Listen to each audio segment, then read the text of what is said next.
তো আজকেও হোলি, সেই হোলির শুভেচ্ছা জানিয়ে একটি ভিডিও শুরু করলাম। কালকে প্রবাসী ঘরকন্যা মহুয়াকে নিয়ে ভিডিও করার সময় আমি খুব হিচকিচাচ্ছিলাম যে অত বড় ব্লগার, তাকে নিয়ে নেগেটিভ ওয়েতে বলবো, তাতে প্রচুর ওনার ভিউয়ার্স হয়তো অসন্তুষ্ট হবে, প্লাস আমার ভালোবাসার ভিউয়ার্সও হয়তো অসন্তুষ্ট হবে। কিন্তু না, দেখো, ঠিককে ঠিক বললে তো ভয়ের কিছু নেই। আর এটা আমি খুব ভালো করে বলতে শিখেছি যে ঠিক ভুলকে ভুল, ঠিককে ঠিক বলবো। হোক না ওনার সাবস্ক্রাইবার বেশি, উনি বড় চ্যানেল, তাহলে উনি যদি ভুল করে সেটা কেন তুলে ধরবো না?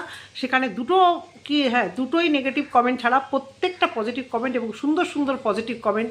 এবং অনেকে তো আমাকে এও বলছে যে আপনারাই ওনাকে মাথায় তুলে রাখেন। আবার কেউ কেউ বলছে আপনাদের ভাগ্যিস কন্ট্রোভার্সি চ্যানেল ছিল, কন্ট্রোভার্সি চ্যানেল থাকার জন্য এই সমস্ত ব্লগারদের মুখোশ কিছুটা খুলে যায়। মুখোশ এখানে দেখো, ওর মুখ এবং মুখোশ আলাদা আমি কখনোই বলবো না, কিন্তু কালকেরটা নিন্দনীয় জিনিস করেছে। আজকের ভিডিওটা তো অপেক্ষা করছিলাম আমি যে আজকে কি দেবে। উনি তো রোজ ভিডিও দেয় না। দেখো কি সুন্দর, পরপর দুদিন কিন্তু সুন্দর করে ভিডিও দিল, এবং আজকের থাম্বনেলে ওরকম ছবি। কালকের ভিডিওতে, গত 3 দিনের ভিডিওতে ওনার ভিউজ মোটামুটি 3 লাখ 4 লাখে এসেছিল, কিন্তু কালকের ভিডিওতে কিন্তু অলরেডি প্রায় 10 লাখ মতো, 1 মিলিয়ন ভিউজ কিন্তু হয়ে গেছে। আজকের ভিডিওতে 1 ঘন্টার মধ্যে কিন্তু ওনার 2 ঘন্টার মধ্যে 65,000 ভিউজ ছাড়িয়ে গেছে। তার মানে আজকেরটাতেও সেইভাবেই ভিউজ হবে। তাহলে দোষটা কার? ব্লগারের না ভিউয়ার্সদের? না, ভিউয়ার্সরা চলে আসবে, সেগুলো দেখতেই চাইবে কিউরিসিটি মারফত।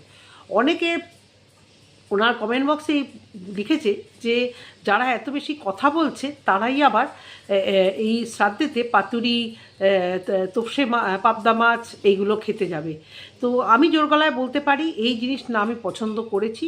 যতই সংস্কার থাকুক বা কিছু থাকুক না, আমি পছন্দ করব। এবং অনেকে দেখছি ওখানে লিখে গেছে, তারা জানি না আমার ভিডিও দেখছে কি না, যে ওনারা তো বারণ করে না, যারা মানে যাদের শ্রাদ্ধ হয় তারা যদি বারণ করে তাহলে মানুষ এমনি এই লোকজন খাওয়ানোটা বন্ধ করে দেবে। হ্যাঁ, সেই দিক থেকে আমি এবং আমার হাজব্যান্ড প্রতি মুহূর্তে আমার ছেলে মেয়েকে বলি যে কখন কি হয় কেউ তো বলতে পারে না। তবে আমাদের কাজে এই তেলা মাথায় তেল বা এই মানে প্রচুর, আমার হাজব্যান্ড বহু লোককে শ্মশান যাত্রায় যায়, কিন্তু ওই যে বলে শ্মশান যাত্রীকে কিছু খেতে হয় না, ও ফল প্রসাদ যাই হোক, ওই মিষ্টি এবং মালাটা দিয়ে সে জাস্ট ওই যে দধি চিরাটা, যে দই চিরাটা যেটা দেয়, জাস্ট ওটা মুখে দিয়ে কিন্তু ও নিয়ম রক্ষা করে চলে আসে। তো আমি এবং আমার হাজব্যান্ড দুজনেই কিন্তু এর ডেড এগেনস্টে, এবং দুজনেই কিন্তু বারবারই বলি যে আমরা চলে গেলে অনেক দুস্থ আছে যারা সত্যি খেতে পায় না, যদি পারি সেখানে যাবি। বড় করে ঘটা করে ন্যাড়া হয়ে ধরা পড়ে কোনো দরকার নেই। বেঁচে থাকতে একটু করবি শ্রদ্ধা, বেঁচে থাকতে ভালোবাসা। না, সবাই যে করে না তা না, এবং তারাও যে শ্রাদ্ধ করে না তা না, সব রকমই ঠিক আছে, কিন্তু আমি আমার দিক থেকে ক্লিয়ার। সুতরাং আমি এখানে কথা বলতেই পারি যে কেউ মারা গেলে কবজি টুপিয়ে খাওয়ার সাপোর্ট আমি কোনো দিনও করিনি। এবারে আসি আজকের ভিডিওতে যথারীতি পরপর 2 দিন ভিডিও, উনি কিন্তু রোজ ভিডিও দেয় না। এবার অনেকেই দেখলাম কালকে বলছে, অনেকেই কালকের কমেন্ট বক্সে বলেছে যে আপনারা যারা নেগেটিভ কমেন্ট করছেন, এটা তো ওনার হয়তো অনেক আগেকার ভিডিও, যেহেতু উনি ডেলি মানে ভিডিও দেয় না, এবং মানে টাটকা ভিডিও, এবং শুরুতেই সেই সব কথা বলে না, যেরকম অনেকে বলে নমস্কার আজকে মানডে এত তারিখ, উনি যেটা বলে না। তো সেটা তো আলাদা কথা, কিন্তু 13 দিন তো আশা করি হয়ে যায়নি, মনে তো হয় না 13 দিন হয়ে গেছে। তার আগে কিন্তু উনি কিন্তু যখন শুনেছে ঘটনাটা, আমেরিকা থেকে শ্যুট করেনি, উনি কিন্তু দিল্লিতে এসে এই ক্যামেরাটা শ্যুট করেছে। এবং আমি একদম 100% শিওর ছিলাম যে ব্লগার এই কথা বলবেই, যে স্মৃতির পাতায় ধরে রাখার জন্য, যেটা প্রত্যেকে বলে স্মৃতির পাতায়। তো স্মৃতির পাতায় ধরে রাখার জন্য সেটাকে সোশ্যালি কেন বেলাতে হবে? আজকের ভিডিওতে উনি নিশ্চয়ই কালকে ওনার কমেন্ট বক্সগুলো দেখেছেন না, কোনো রেসপন্স করবে না, এবং সেই থাম্বনেল উনি সরাবেও না। কারণ উনি কোনো একটা কমেন্ট বক্সে লাভ রিয়াক্ট উনি দেন না, কারণ জানেই ভাই আমার যা আছে লোকেরা এমনি ছুটে আসবে, এবং ছুটে আসছেও। সেই জায়গা থেকে উনি কিন্তু থাম্বনেল ছড়ায়নি। এবং যারা বলছে যে উনি অনেক দিন আগেকার ভিডিও দিয়েছে, কিন্তু যেদিন ঘটনাটা ঘটেছে সেদিন তো উনি শ্যুট করেছে, পোস্ট করেছে না হয় কতদিন পরে, কিন্তু শ্যুট তো তিনি করেছে, ক্যামেরা তো হাতে নিয়েছে, করতে তো পেরেছে। এবং আমার সবথেকে অবাক লাগলো শাড়িটার পোশাকটা দেখে। দেখো, যখন দুর্ঘটনা ঘটে, আমি তো এরকম বহু মানুষের ভিডিও দেখেছি যে বিদেশে থাকে, একটা কিছু খারাপ সংবাদ এলেই, ওনার ক্যালিফোর্নিয়াতে থাকে একটি মেয়ে, আমার নামে নাম, তার ভিডিওতে দেখেছি 2 দিন আগে তার বাবা মারা গেছিলো, কিন্তু সে যে অবস্থায় থাকে সে অবস্থাতেই কিন্তু সে মানে পুরো বাড়ি অবধি পৌঁছে যায়। এ কিন্তু দেখো একদম প্ল্যান মাফিক দিব্যি শাড়ি ঠাড়ি পাল্টে আর কি। কেন চুড়িদারটা কি পোশাক না? হ্যাঁ, আমাদের বাঙালিদের অবশ্য করে রীতি আছে যে শাড়ি একটা পরা সব জায়গাতে যাওয়া, কিন্তু ও তো দিনান্দিন এমার্জেন্সি পারপাস চলে এসেছে, সেখানে ও যে পোশাকটা পরেছে সেই পোশাকেই ও যদি দিনান্দিন শ্বশুরবাড়িতে যেত নিশ্চয়ই কেউ নিন্দা করতো না। করতো কি? করতো না। আমরা নিজেরাই নিজেদের ডিফল্টটাকে মানে দেখাতে চাই যে চুড়িদার পরাটা খারাপ, ওই জন্য উনি মারা গেছে বলে আমাকে শাড়ি পরেই দেখাতে হবে। শাড়িটা মানে বেশ ভালো শাড়ি, বেশ ভালো শাড়ি, বেশ মানে ফিটিংস, ব্লাউজ ফ্লাউজ, এবং তার থেকে ওনার বোনকে অনেকটা শোকার্ত লাগছিল, মানে বোনের চোখ মুখ অনেকটা ইয়ে। তারপরে বাড়ির লোক আসলো এবং ক্যামেরা করতে করতে যখন এয়ারপোর্ট ছাড়ছিল সবাই কিন্তু পিছনে হাসাহাসি করছিল, এবং উনিও কিন্তু গলা জড়িয়ে সবার সাথে হাসলো। সবার হাত ওনার হাজব্যান্ড মানিকবাবুর সব কাছে দেওয়া উচিত ছিল, কিন্তু ওনাকে সবাই সান্ত্বনা দিল। মানে যেহেতু উনি সেন্টার অফ অ্যাট্রাকশান, এই ব্লগের নায়িকা যেহেতু উনি, তো মানে ওনাকেই ফোকাস এবং ওনাকেই দেখানো। অনেকে ওনার হাজব্যান্ডের দোষও দিচ্ছে যে ওনার হাজব্যান্ডের বেশি দোষ, হাজব্যান্ড কেন এটা করতে দিয়েছে, হাজব্যান্ডের অজান্তে নিশ্চয়ই উনি করেনি, মেবি, আমরা জানি না হাজব্যান্ড বারণ করেছে না হাজব্যান্ডের সাইতে হয়েছে কিছুই জানি না, তবে হাজব্যান্ডকে না দেখিয়ে ম্যাক্সিমাম ওনাকে দেখানো হয়েছে। এবং মানে এবং যখন এগোচ্ছিল সবাই শুধু দেখলাম যে ওনার মা, যাকে কালকে অনেকেই ভেবেছিল তার কিছু হয়ে গেছে, সে একমাত্র জামাইকে গায়ে হাত বা হাত বোলাচ্ছিল, কিন্তু মানে ম্যাক্সিমাম লোক কিন্তু পিছন দিকে বেশ হাসতে হাসতে, এবং ওর চোখে মুখে অনেক হাসি দেখিয়েছি। তাহলে এত কিসের ক্যামেরা অন করে? শোনো, আমি একটাই কথা বলবো, ইউটিউবে যাদেরকে দেখবে, আমি ফেসবুকে অনেক ভিডিও এরকম দেখি, প্রচণ্ড কষ্টের ভিডিও, হাওয়া করে কাঁদছে, কিন্তু নেগেটিভ কমেন্টে ছেয়ে যায় যে ক্যামেরাটা অফ করে কাঁদুন। এখানে ক্যামেরা অন করে কাঁদা মানে ভিউয়ার্সরা জানবে যে সোশ্যাল মিডিয়াতে তুমি এটাকে বেচতে এসছো, তোমার চোখের জলটাকে তুমি বেচতে এসছো, তাই নয় কি? বেচতে এসছো, যেখানে এই মৃত্যুটা খুব একটা আনএক্সপেক্টেড কিন্তু নয়। ও যতই সেটাকে চড়িয়ে বা বলুক, দেখো উনি আমার একজন খুব প্রিয় ব্লগার, ওনার নেগেটিভ বা ওনার খুব ধরার মতো ভিডিও উনি করে না, কিন্তু উনিও মানুষ। উনি যদি কিছু ভুল করে, আমরা এখানে চ্যানেল খুলেছি, আমাদের কিন্তু বলার রাইট আছে। উনি যদি এটা করতে পারে তো আমরাও কিন্তু এটা করতে পারি। তো উনি মানে যাই হোক, উনি যেটা করছে এরকম চোখের জল যে ফেলাটা, ক্যামেরাটা অন করে চোখের জলটাকে বিক্রি করা। এবার আজকে ভিডিওতে দেখলাম, নিশ্চয়ই কালকে কমেন্ট বক্স দেখেছে, নো রিপ্লাই, সেখানে কিন্তু বলেছে আমি মনিটাইজেশন অফ করে রেখেছি, ফেসবুকে এগুলো কেউ দেবেন না। এর আগেও একটা ভিডিও বিতর্কিত বিষয় বলেছিল ফেসবুকে কেউ দেবেন না, কারণ ফেসবুকে কিন্তু প্রচুর পরিমাণে রিলেটিভরা থাকে, হয়তো ওয়াইটিতে অত রিলেটিভরা ফোকাস করে না আমাদের চ্যানেলগুলোতে, হয়তো মেবি ওনার চ্যানেলও জানি না, উনি অনেক বড়, ওনার সব রিলেটিভ আছে কিনা, হয়তো লোকেরা অনেকে খারাপ কথা বলতে পারে ফেসবুকে, যেটা আরও বেশি করে ছড়িয়ে যায়। ফেসবুকে উনি দিতে বারণ করে, কিন্তু উনি বলছে যে ফেসবুকের মনিটাইজেশন উনি অফ করতে জানেন। আমি জানি না যে এর আগে 2-3 বছর আগেও উনি এই কথাই বলেছে, অথচ উনি কিন্তু এডিটিং এবং এই সমস্ত টেকনোলজির ব্যাপারে কিন্তু ওরা মানে উনি এবং ওনার হাজব্যান্ড বলো অনেক বেশি আর কি, অনেক বেশি জানে। সেখান থেকে কেন ফেসবুকের মনিটাইজেশন অফ করতে জানে না? তাতেও কি বন্ধ হয়ে আছে? সমস্ত ফেসবুকে কিন্তু তোলপাড় হয়ে গেছে ওনার এই কথা নিয়ে। এবারে আমার নাম যিনি একজন ব্লগার আছে, ওদের ক্যালিফোর্নিয়াতেই থাকে, ফেসবুকে বেশি দেখা যায় ওনাকে, জানি না তোমরা তাকে দেখো কি না। সে কিন্তু অনেক দিন আগে এনাকে দেখিয়ে, আমার খুব প্রিয় ব্লগার তিনিও, বেশ ভালো ভিউজ হয় তারও, উনি বেশ রান্নাবান্নাও করে, ক্যাটারিংও করেন, সার্ভিসও করেন, আবার ব্লগিংও করেন। সোদপুরের মেয়ে, থাকেন ওখানে ওনাদেরই পাড়ায়, একদম ওনাদের পাড়াতেই থাকেন। তো ওনাকে যখন অনেকেই বলা হয় যে আপনি ব্লগিং করুন না, আপনার ডেলি লাইফস্টাইলটা দেখান, উনি তখন একটা কথা বলেছিল যেটা আমার মাথায় খুব ক্লিক করেছিল, যে আমরা কিন্তু সত্যি অন্ধভক্ত, কোনো কিছু বিচার করি না, ভালোবেসে মানুষকে সত্যি আমরাই কিন্তু মানে করে দিই, যাদের প্রয়োজন নেই টাকা তাদেরকে আমরা ভিউজ দিয়ে দিই আরও বেশি, যেহেতু ভালো লাগে দেখতে অবশ্য করে, কারণ সত্যি ব্লগগুলো মানুষকে আকর্ষণ করে, সবটাই পজিটিভ। সেখানে ওই ব্লগার, যে আমার নাম দিয়ে তার নাম, সে কিন্তু বলেছিল যে আমি স্ক্রিপ্টেড কিছু দেখাবো না, দেখো আমার হাজব্যান্ডের সঙ্গে ঝগড়া হয়, আমি কি সেটা দেখাতে পারবো? আমার ছেলে মেয়েদের আমি প্রচণ্ডভাবে বকি, দেখাতে পারবো? আমি বাড়িতে কখনো আজিবাজি জামা কাপড় পরে থাকি, সেগুলো কি আমি দেখাতে পারবো? সুতরাং স্ক্রিপ্টেড ব্লগিং আমি দেখাবো না। আমি তখনই বুঝেছি যে উনি কাকে ঠুকতে চাইছে। উনি কাকে ঠুকতে চাইছে না, সত্যি কথাটা বলতে চাইছে যে আমি স্ক্রিপ্টেড ব্লগিং। দেখো আমরা জানতাম আগে লাইফস্টাইল ব্লগিং মানে সমস্ত কিছু উজাড় করে দেওয়া, এবার অনেকেই যে এই ঘটনাটাকে বলছে যে উনি যেহেতু সব কিছু দেখায়, সব কিছু তোমরা বলতে পারবে ওনার সমস্ত কিছু দেখায়, নাকি দেখানো উচিত না তো দেখানো।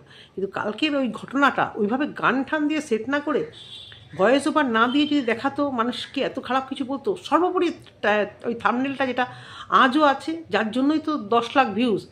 গত কয়েকটা ভিডিওতে কিন্তু ওনার 10 লাখ ভিউজ হয়নি, 9 লাখ হয়নি, 5 লাখ হয়নি, 2 থেকে 3 লাখ হয়েছে, সেখানে কালকের ভিডিওটা 10 লাখ।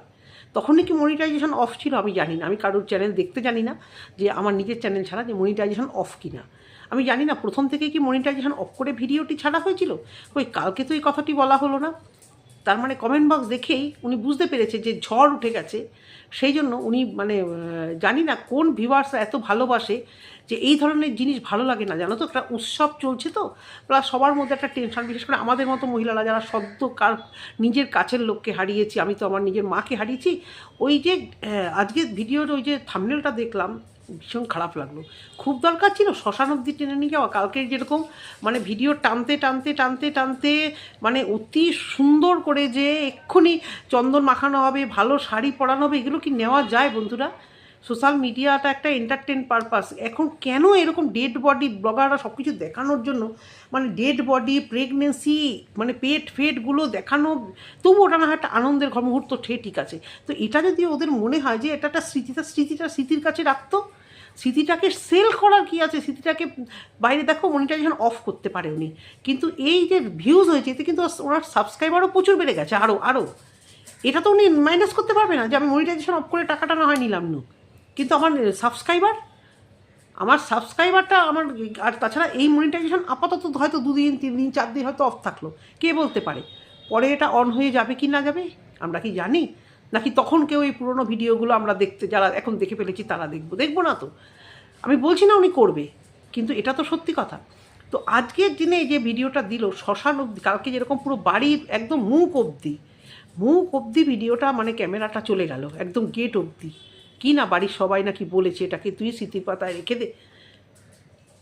কালকে কীরকম বলছিল, অন্যদিন এয়ারপোর্টে এলে, মানে কালকে প্রচণ্ডভাবে তার ওই কথাগুলোই মনে পড়ছিল যে আজকে এয়ারপোর্টে, বা প্রত্যেক দিন সকালবেলা উনি ফোন করে, আজকে এয়ারপোর্টে এলে খোঁজ নেয়, উনি ছেলেদেরকে পাঠায়, যা ওদেরকে নিয়ে যা। আগে কিন্তু ম্যাক্সিমাম মায়ের কথাটাই বলতে, এবং একদম অতীব বাস্তব কথা ভাই এটা, যে বাইরে চলে গেলে মারা মানে মানে এখন উনি ওনার কথা বলে, ওনার বরেরটা তো আমরা শুনতে পাচ্ছি না। মায়েরা যেভাবে খোঁজ নেয়, এবং ওর মা অনেকটা বেশি অ্যাক্টিভ এবং ইয়াং, উনি যেভাবে ফোন ভিডিও সমস্ত কিছুতে মানে স্মার্ট, আগে যেভাবে বলতো, তো তো এই শাশুড়ি মাও যে ওকে রোজ দিন এভাবে খোঁজ খবর নেয়, এটা আমরা আগে খুব একটা ভিডিওতে শুনিনি। মার কথাটা যতটা শুনেছি, অবশ্য করে শাশুড়ি মাকে দেখেছি, মানে বিয়ের সময় খুবই টেক কেয়ার করেছে, মিথ্যে কথা বলবো না, এবং মিথ্যে কথা বলারও কিছু নেই, সম্পর্কগুলোকে, কালচারগুলোকে খুব সুন্দরভাবে ধরে রাখতে পারে। সেই জন্যই কিন্তু আজকেও এখানে, সেই জন্যই আজকে কিন্তু মহুয়াকে সবাই ভালোবাসে, আমরা সবাই ভালোবাসি, কিন্তু এই জিনিসগুলো একদম ব্যবসার জন্যই কিন্তু ও করছে। এবং মনিটাইজেশন যতই অফ করুক, আমি যেটা বললাম, উনি কি ওনার যে সাবস্ক্রাইবারগুলো ধ্যার করে বাড়বে, সেগুলো কি আটকাতে পারবে? সেগুলোটাও তো একটা চ্যানেলের জন্য বিশাল ফ্যাক্টর, তাই নয় কি? তো এই কালকেও জিনিসটা দেখালো, মানে দেখো গতকাল দোলের দিন এরকম একটা পোস্ট করা ওনার একদম ঠিক হয়নি। উনি যদি এখনও ইন্ডিয়াতে থেকে থাকেন, আগে যত সম্ভব আগের সানডেতে মারা গেছে, তোমরা হয়তো মানে জানবে না, আগের সানডেতে কিন্তু আমি ওই হালিশহর কাঁচাপাড়ার উপর থেকে কিন্তু আমি পাস করেছি, একটা জায়গায় গেছিলাম বেড়াতে আগের সানডেতে, হ্যাঁ। তো মেবি ওই আগের সানডের কথাই বলেছে। তো সেই ক্ষেত্রে যদি এখনও 13 দিন না হয়, উনি বলছে, এবং সুন্দর করে এর মধ্যেই উনি এই গান ফান সেট করে কিন্তু ভিডিওগুলো দিচ্ছে, এবং দেখো পরপর ভিডিও দেওয়া হয়ে গেল। আমার কমেন্ট বক্সে দেখো, একজন ভিউয়ার লিখেছে যাতায়াতের প্লেন ফেয়ারটা তুলতে হবে, এখনও সেই কমেন্টটা আছে, তো দেখে নাও তোমরা। লিখেছে যাতায়াতে, মানে ভিউয়ারদের চোখে এই যে কালকে এত নেগেটিভ কমেন্ট, আমরা না হয় কন্ট্রোভার্সি কি এটার ভিউজের জন্য করছি, কিন্তু এই যে ভালোবাসার এই যে ভিউয়ারটা, তাকে তো ভালোবাসে, রেগুলার দেখে, তাদের এই যে কমেন্ট, সেগুলো থেকেই তো আমাদের ভিডিও আরও বেশি করার জন্য মানে সাহসটা যোগায়, যে এতগুলো ভিউয়ার, সত্যি আমি যেটা ভাবছি এতগুলো ভিউয়ার্স তো তাই ভাবছে। প্রত্যেকে তো এটাই বলেছে যে এটা তোমার হয়তো করা ঠিক হয়নি, এবং দেখো ওসব উপেক্ষা না করে কালকে 2-1 জন বলেছিল যে অন্তত এইগুলো দেখিও না। আজকে শ্মশান যাত্রায় যেতে হবে, সেগুলো কিন্তু দেখাচ্ছিল, এবং ক্যামেরা বারবার কিন্তু ওর চোখের জল, ওর হাজব্যান্ডের চোখের জল, এবং বলা ছিল যেই ক্যামেরাম্যান হোক তাকে বলা ছিল যে এই চোখের জলগুলোকে ক্যাপচার করা। তোমরা আমাকে যতই গালাগাল দাও, আমি এতে আমার কিছু যায় আসবে না। আমি যেটা দেখেছি আজকেতেও যেতে লাগলাম, কারণ আমি নিজে এই জায়গা থেকে এসেছি, নিজের মা চলে যাওয়ার জায়গাতে। এখানে এই সমস্ত, আমিও যদি ওইভাবে বেচতাম, তাহলে কি আমার কি 4টি ভিউজ হতো না? মানে আমিও যদি এরকম কান্নাকাটি যেভাবে মানে আমার সাথে হয়েছিল, আমার দিদির সাথে হয়েছিল, যেগুলো মানে ভাবতে চাই না, আমার আর কিছু মনেও নেই। পরে আমি যেগুলো শুনেছি আমার কিছু মনেও নেই যে কীরকম মানে আচার পাচার আমাদের উপর থেকে গেছিলো। তো ও ক্যামেরাতে নিশ্চয়ই সেগুলো বন্দি করতে বলেছে যে ম্যাক্সিমাম টু ম্যাক্সিমাম আমার কান্না, আমার হাজব্যান্ডের কান্না, এগুলো বেশি করে ফোকাস করবে। খুব খারাপ কি লাগছে কথাগুলো, ভালো লাগে না। ওকে নিয়ে নেগেটিভ কথা বলতে ভালো লাগে না, এবং কেউ বলুক, ওকে কেন, কোনো ব্লগারকে খারাপ কথা বলুক শুনতে ভালো লাগে না। কিন্তু ব্লগাররা তো কাজগুলোই করছে এরকম। আজকে যে এই ভিডিওটা, আজকে বললো আমি মনিটাইজেশন অফ করেছি, আমি জানি না কালকে প্রথম থেকেই কি করেছিল, আমি জানি না। সেটা ও যদি কখনো বলে এরপরে কমেন্টগুলো দেখে, যে নিশ্চয়ই কমেন্ট দেখেছে, ও না দেখুক, ওর কাছের মানুষ, ওর মেয়ে হোক, হাজব্যান্ড জানি না এই সময় কী পরিস্থিতি আসে, ওর বোন হোক, ওর ভাইয়ের বউ হোক, কেউ না কেউ কমেন্টগুলো ওর কান অবধি গেছে যে দেখো দিদিভাই বা কিছু, তোমার কমেন্ট বক্সে এত কমেন্ট এসছে। সেই জন্যই মেবি ও আজকে বলতে বাধ্য হয়েছে। আমার বাড়ির লোক আমাকে ধামাচাপা, বাড়ির লোক আমাকে এই ভিডিওগুলো করতে বলেছে, আমি মনিটাইজেশন অফ করে রেখেছি। দেখো ওনার প্রচুর আছে, তবুও মানে যত আছে তত ওনার খরচ বেশি, এবং যত থাকে তত লোকটাও কিন্তু বেড়ে যায়।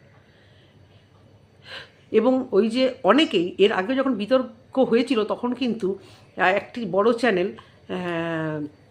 তোমরা জানো, ওর সঙ্গে লেগেছিল ওকে নকল করা নিয়ে। সেখানে কিন্তু এরকম রটনা রটেছিল বিভিন্ন লোক মহল থেকে, কে রটনা রটেছিল যে এরা যেহেতু আমেরিকাতে একটা বাস করে, সেহেতু ইউটিউব কোম্পানির সঙ্গে মেবি এদের একটা হতে পারে। এটা কিন্তু রটানো, এটা না আমার কথা না, এটাকে আমি স্ট্যাম্প দিচ্ছি না, আমি এটাকে পুরোপুরি মান্যতা দিচ্ছি, কারণ এটার রটনাটা আমাদের কানে এসেছিল সোশ্যাল মিডিয়াতেই। কিছু কিছু চ্যানেল থেকে এটা বলেছিল যে উনি হয়তো এই ইউটিউব কোম্পানিকে মানে কোম্পানির সাথে কোনোভাবে টাই আপ হচ্ছে, যে ওনার ভিডিও সবথেকে বেশি ডিস্ট্রিবিউট হোক। ওনার ব্লগিং বিদেশে আরও অনেক অনেকেই ব্লগিং করে না, ওনারটা সবথেকে আমার ভালো লাগে। আমি মন থেকে বলছি, ওনার ভিডিও দেখতে আমার ভীষণ ভীষণ ভালো লাগে। কিন্তু সব ভিডিও এখন আর দেখা হয়ে ওঠে না, মানে নিজের কন্টেন্টের জন্য অন্যান্য ভিডিও দেখা হয়। তো ওনার ভিডিও যেভাবে ডিস্ট্রিবিউট হয়, আরও কিন্তু অনেক ভালো ভালো ব্লগার আছে, তাদেরটা কিন্তু সেই লেভেলে যায় না।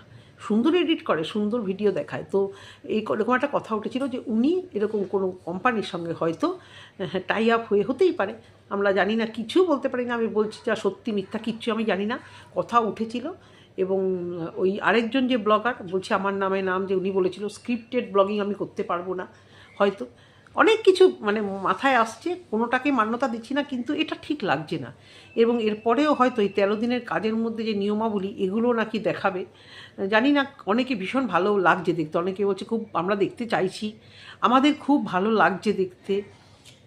নেগেটিভ কিছু দেখো না, এগুলো তো একটা কষ্টের জিনিস, নেগেটিভ জিনিস, এগুলো দেখতে ভালো লাগে বা দেখার কিউরিসিটি আমি জানি না। ভিউয়ারদের কেন এগুলো ভালো লাগে, দেখতে ভালো লাগে, ঠসান এই যে ভিডিওগুলো ফেসবুকে চলে আসে, ভালো লাগে বন্ধুরা, ভালো লাগে বলেই হয়তো তারা দেয়, ব্লগাররা বুঝেছে এগুলো ভালো লাগে, এগুলোইকেই মানুষ ভালোবাসে। ফেসবুকে প্রচুর দেখা যায় মারা যাওয়া ডেড বডি রেখে আছাড় পাছাড় করছে, আর পিছন দিকে বেশ অনেকে হাসছে। এখন সেগুলো কি বানানো কিছু না কি? আসলে ব্লগাররা, বড় ব্লগাররা ঠিক বুঝে গেছে ভিউয়ার্স চয়েস, আর ভিউয়ার্স চয়েস বুঝে যাওয়া মানে কেল্লা ফতে। তো বন্ধুরা, আশা করি তোমাদের ভালো, মানে আমার কথাগুলো ঠিক লেগেছে। যদি ঠিক লাগে অবশ্য করেই চ্যানেলটিকে সাপোর্ট করে কথাগুলো আমার সঙ্গে সহমত কিনা অবশ্য করেই জানিও। সবাই সুস্থ থেকো, সাবধানে থেকো, ভালো থেকো। আজকের মতো ভিডিওটা এখানেই শেষ করলাম, টাটা।